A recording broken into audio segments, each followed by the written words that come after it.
Running threads are utilized as an alternative to a length of threaded rigid metal conduit in specific circumstances. Firstly, when flexibility is a primary requirement.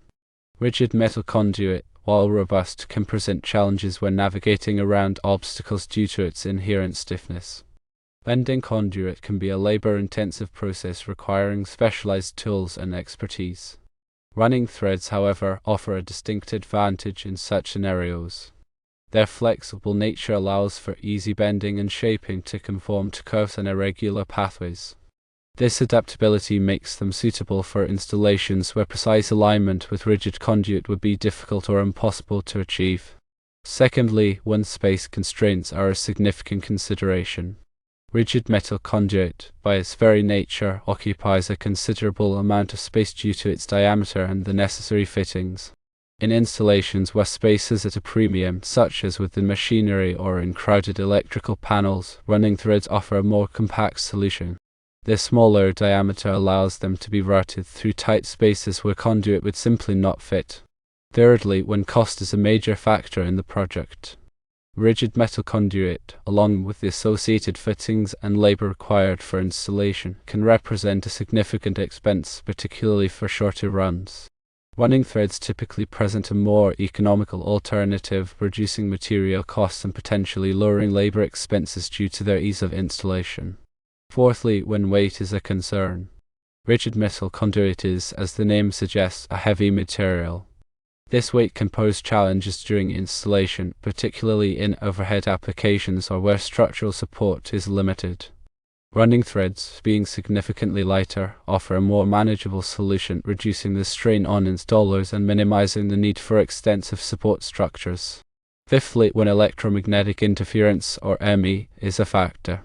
Rigid metal conduit, while providing excellent physical protection for conductors, can also inadvertently act as an antenna, potentially transmitting electromagnetic interference.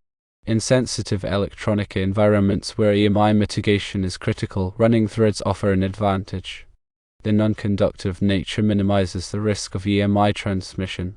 Sixthly, when vibration and shock resistance are paramount. In environments subject to vibration or shock, such as industrial settings with heavy machinery or areas prone to seismic activity, the rigidity of metal conduit can be a liability. Conduit connections may loosen or fracture under stress. Running threads, with their inherent flexibility, provide a degree of compliance, absorbing vibration and shock more effectively and reducing the risk of failure. Seventhly, it's important to acknowledge the limitations of running threads. One key limitation is their susceptibility to corrosion. Unlike rigid metal conduit, which often features protective coatings, running threads typically offer limited corrosion resistance. Therefore, they should not be used in wet, damp, or corrosive environments where exposure to moisture or chemicals is likely.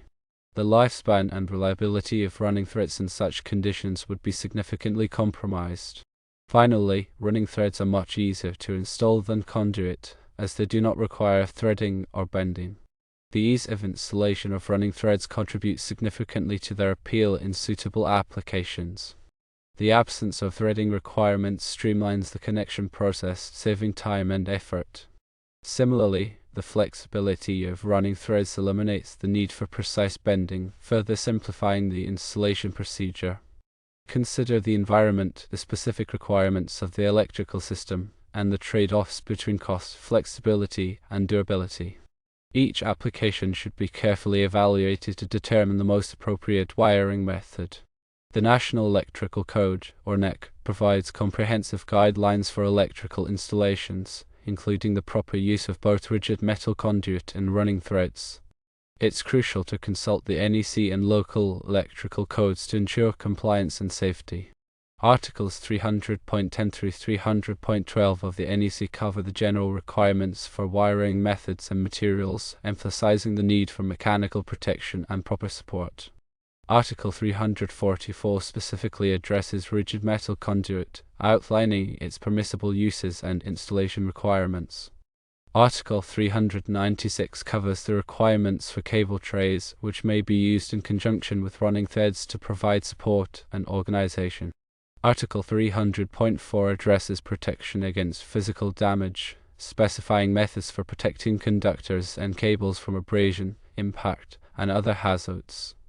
Article 310 provides guidelines for conductor ampacity, determining the allowable current carrying capacity of conductors based on their size, insulation type, and ambient temperature. Understanding the ampacity ratings of conductors is essential for selecting the appropriate size of running threads to ensure safe and reliable operation. Article 314 covers outlet, device, pull, and junction boxes, conduit bodies, fittings, and handhole enclosures. Proper selection and installation of these components are crucial for ensuring the integrity of the electrical system and preventing electrical hazards. Article 330 addresses metal-clad cable, which is often used in applications similar to those where running threads are employed. Understanding the differences between metal-clad cable and running threads is important for making informed decisions about wiring methods. Article 250 provides comprehensive requirements for grounding and bonding, ensuring that electrical systems are properly grounded to minimize the risk of electric shock and fire. Proper grounding is essential regardless of the wiring method used. Article 430 covers motors, motor circuits, and controllers, providing specific requirements for wiring and protection of motor-driven equipment. Motor circuits often require robust wiring methods, and the selection of appropriate wiring methods, whether rigid metal conduit or running threads, depends on the specific application. The NEC also includes tables that provide valuable information for electrical installations. For instance, Table 310.16 provides ampacity ratings for conductors, allowing electricians to select the appropriate conductor size for a given load. Table 300.5 provides minimum cover requirements for underground wiring, ensuring that buried cables and conduits are protected from physical damage. Annex C provides conduit and tubing fill tables, which specify the maximum number of conductors that can be installed in a conduit or tubing of a given size. Understanding these tables and appendices is essential for ensuring compliance with the NEC and safe electrical installations. Always consult with a qualified electrician or electrical engineer to determine the most appropriate wiring method for a specific application. They can assess the environmental conditions, electrical load requirements, and other factors to ensure safe and reliable electrical installation. Remember that electrical work can be dangerous, and it is essential to follow all safety precautions and applicable codes.